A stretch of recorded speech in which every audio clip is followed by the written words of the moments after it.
Hi, it's Keith from the Evangelical Free Church, Stony Stratford, and we're continuing our series of short talks in the book of Psalms.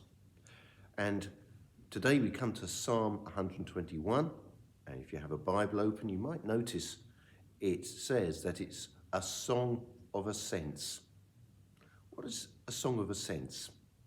Well, there are 15 psalms in the book of Psalms that are classed as the songs of ascents. And we can probably work out what they were about by the Hebrew translation of that the words there. And the Hebrew translation is marching song or going up. Added to the fact that when you went on pilgrimage to Jerusalem and went to the temple had 15 steps. So 15 psalms, 15 steps.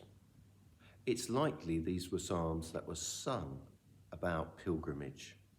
And in that sense, they cover every aspect of pilgrimage. Now, the psalm starts with a question. I lift my eyes to the hills. Where does my help come from? If I'm preparing a Bible passage or I'm thinking about some issue in the church, I'll probably ask myself a load of questions. And the reason for this is to orientate myself.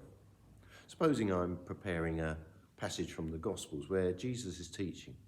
Well, I'll ask myself questions like, who's he teaching to? Is it the disciples? Is it because the Pharisees said something that's giving him a hard time? Depending on the answer, it will decide my course of action because it will make a difference to how I prepare the passage.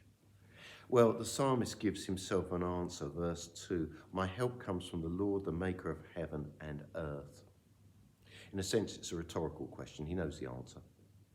And what's probably happening here is that as he's going up to Jerusalem with the pilgrims, he looks to the hills and he remembers the worship of the people of the land before the Israelites came and inherited the land. This was pagan worship. In Deuteronomy chapter 12, verses 3 and 4, it was told to the Israelites that they were not to leave any remnants of this worship. And the other thing he may have been thinking of was the high places. Now, these were places of worship, but they weren't worship in line with what the God had commanded. So they were false worship. And his answer says, well, look, I'm going to worship the real God. I'm going to worship a God who's worth worshipping. Not sort of some heretical idea of God, not some pagan idea of God, but the God who made heaven and earth.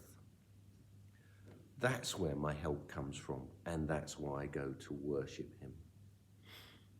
And it's interesting to note that his God, the God of the Bible, is a personal God. My help comes from the Lord, the maker of heaven and earth.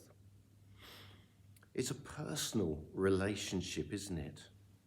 And we get the feel of pilgrimage in this psalm. Verse 4, indeed, he who watches over Israel will neither slumber nor sleep. This is a God who's always attentive.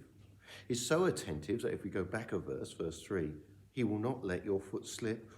He who watches over you will not slumber. There's real confidence here, isn't there, in the God he worships. Pilgrimage was difficult. The roads were rough. It was difficult. It could get very, very cold at night and extremely hot during the day, and we see that in verse 5. The Lord watches over you, the Lord is a shade at your right hand. The sun will not harm you by day, nor the moon by night. And the wonderful thing here is that the word for Lord is, in the Bible, if you're looking at it, is in capitals. That is Yahweh, God of the covenant. This is a God who's worth worshipping. Why? He's the God who gave the law. He made the covenant with Israel. He keeps his covenant. He is a faithful God. That's a God worth worshipping. It's notable, isn't it, that he focuses on God. The psalm ends with more references to the Lord's continual care of his people. He will watch over your life, verse 7. The Lord will watch over your coming and going, both now and forevermore. Wonderful to have that kind of confidence. The picture we have here is that pilgrimage is hard. But the psalmist would obviously say it's worth it. When we come to Jesus' teaching, particularly the teaching just before he's going to go to the cross, he doesn't say to the disciples, "Come to me and everything will be all right." That's a great misconception. And if you hear anyone teaching that in the church, well, my experience is that sometimes it's very, very hard to be a Christian. Jesus doesn't say that. Jesus is a realist.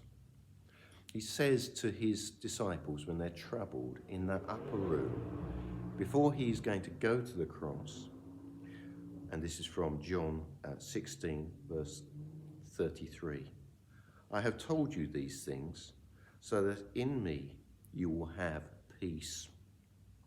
In this world you will have trouble, but take heart, I have overcome the world."